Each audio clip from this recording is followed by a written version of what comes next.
Wait till you hear about this wacky case. Hi, I'm Jim Hacking, immigration lawyer practicing law throughout the United States at our offices in St. Louis, San Diego, and Washington, D.C.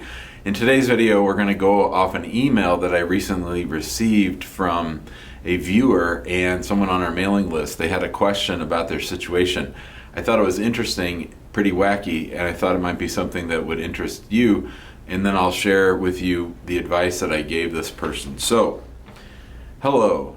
My I-765 was approved, but my I-131 is denied. 765 is the work card, and I-131 is the travel card.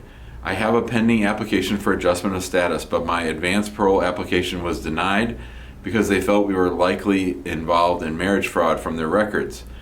We had previously applied for adjustment of status, I-130, I-45, and we went for the interview. We didn't have much evidence at that time. We were later invited for a second interview, but we missed the letter because we changed address. That case was denied. We quickly reapplied rather than appeal to save time. We are still together, no divorce, marriage is approaching our 4th year now. We have enough evidence this time, which we had when we sent with our package. To my surprise, for the second application of 45, the advance parole was denied based on their records, in quotes, but the I-765 was approved. Meanwhile, the denial letter for that first application didn't mention anything about fraud. It only stated how the evidence wasn't enough and that we missed the second interview. This is the only person that has ever filed adjustment of status for me. I've never applied for an immigration benefit with any other person. Please, what can I do? And we'll say that's from Matthew. That's not Matthew's real name, but Matthew, as you know in the email that I sent back to you, this is one of those situations where your case is very winnable. This situation can be solved and your 45 can be granted. But man, you are teetering on the fence because you screwed up the first time in two ways: not submitting enough evidence and not showing up for the second interview. Not changing your address with USCIS can really lead to fatal problems, and of course we see that right now in this case. Now, the one good thing that you did do was simply reapply for the green card as opposed to appealing. Appealing a denial like that would be a real waste of time, but now you got to do that little bit of extra work to get this case over the goal line. If I were you, Matthew, what I would do, and this is what I said in my email to you, is I would hire our firm, and what we would do is we would obtain a complete copy of your immigration file to see what we can find about that first application, see where things went wrong, and then be ready and help you to prepare a stronger case. If you've been together 4 years, we can make a really strong case that this case is approvable, and then we're going to prepare you for the interview.